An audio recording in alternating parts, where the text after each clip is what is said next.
le terme qu'on a entendu souvent depuis que Jocelyn est là, c'est qu'il faut dépolitiser le hockey. Je trouve que c'est tellement ridicule de devoir faire ce constat-là. Comment le hockey mineur peut-il être politique? Mais si les gens des régions sont élus pour être là, puis les gens dans chaque association de hockey mineur sont élus pour être là, à un moment donné, ça crée quelque chose de malsain. Là, parce que tu as toujours dans chaque région, dans chaque association locale, un groupe qui s'est fait battre aux élections par l'autre groupe. Là, il y a des rancunes, puis des conflits qui se créent, puis c'est malsain. Puis...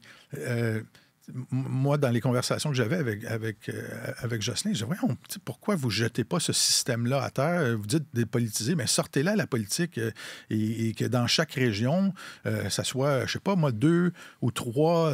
La roue. Que ce soit des employés de Hockey Québec qui soient là, pas des gens élus, là, des gens qui sont formés à la fédération, qui adhèrent à la philosophie qu'on prend et que ce sont eux qui mènent les opérations dans les régions. Là, et que quand tu passes une commande, tu dis, bon, ben là, dorénavant, je sais pas, dans la catégorie atome, on va doubler le nombre de séances d'entraînement par année ou on va donner un traitement égal à tous les enfants, peu importe les catégories, tout ça, tu décroches.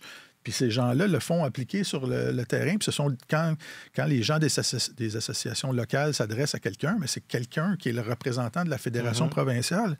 Et tu sais, il y en aurait plus de politique, là.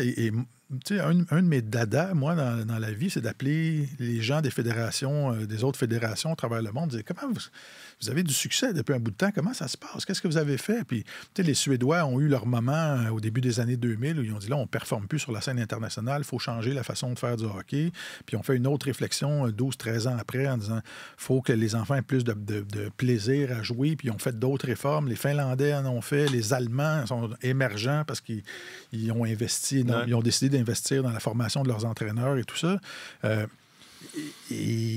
On est plus complaisants ici dans nos vieilles façons de faire. Ben c'est ça, mais eux, quand je leur parle, c'est des dirigeants de fédération-là, ils disent, bon, oui, on a décidé, on s'est assis avec nos gens, puis on a décidé des orientations, puis on les a appliquées.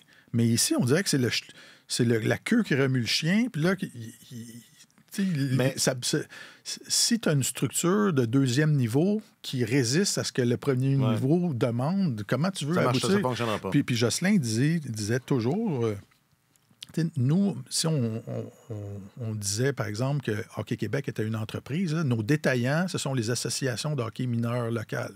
Ce sont eux qui sont en contact avec le client, ce sont eux qui offrent les services. C'est pas normal que Hockey Québec, la fédération, soit pas capable d'être en contact direct avec l'association de hockey mineur locale. C'est un tampon, tu as la région qui est entre les deux. Alors, il faut aider les gens qui sont sur le terrain, qui donnent les services.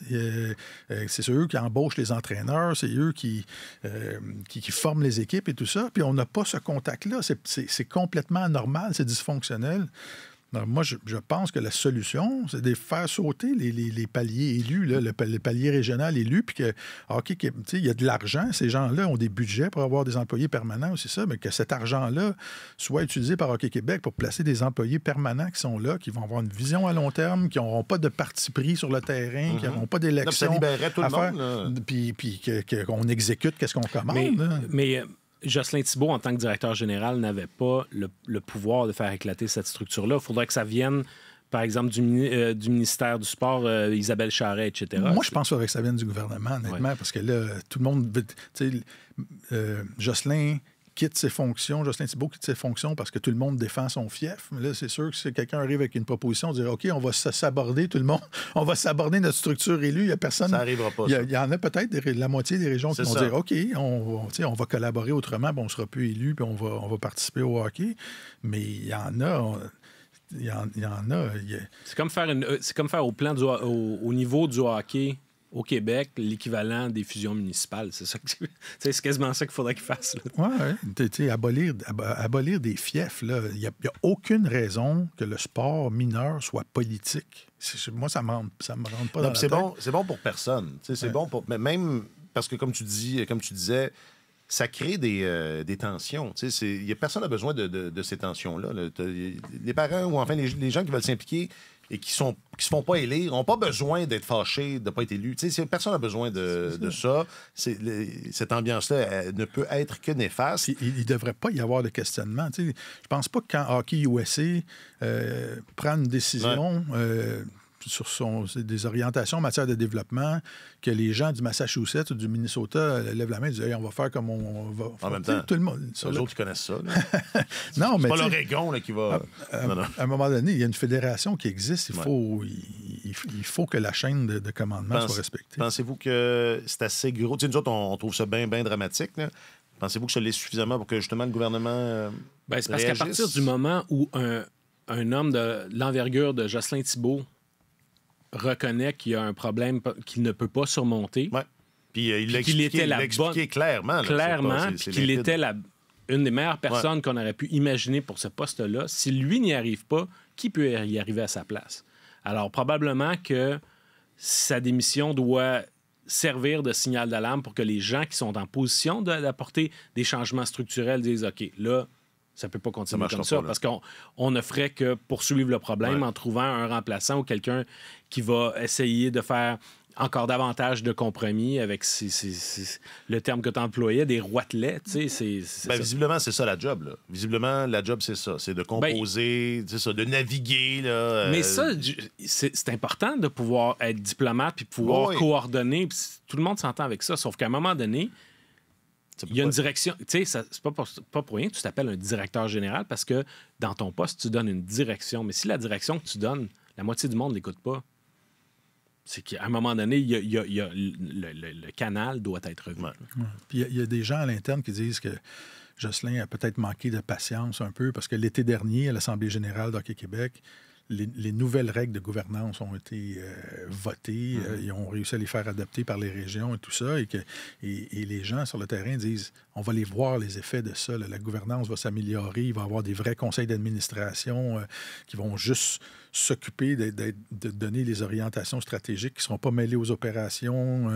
Ce ne sera pas des gens qui vont se présenter là en élection puis avoir avec un programme électoral. Là, il va y avoir un comité de candidature qui va regarder des gens qui vont s'impliquer là, des fois qui n'auront pas un rapport avec le hockey, qui vont avoir une expérience en droit, en communication, en marketing aussi ça.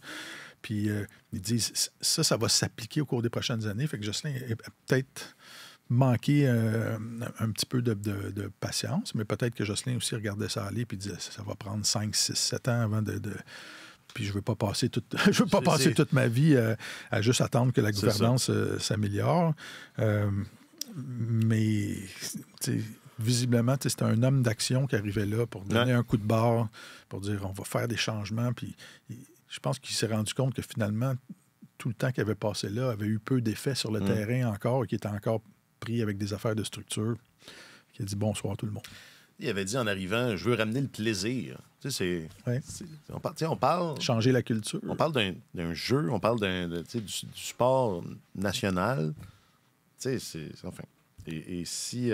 c'est ça. Est-ce que le plaisir... Où est le plaisir? Sera-t-il de retour? Moi, j'ai peur. J'ai peur que ça passe un peu. Là, comme là, c'est ça, aujourd'hui, on trouve ça grave, mais j'ai peur que ça passe. Moi, j'ai été frappé par la réaction du public qui... tout le monde... Personne n'a l'air surpris, tu sais. C'est comme, la bureaucratie aura eu raison de quelqu'un d'autre, tu sais. Alors, si ça devient si évident qu'une personne qui est remplie de bonne volonté arrive en poste puis tout ce qu'elle va faire, c'est des coups d'épée dans l'eau, c'est inquiétant. Alors, oui, effectivement, c'est triste.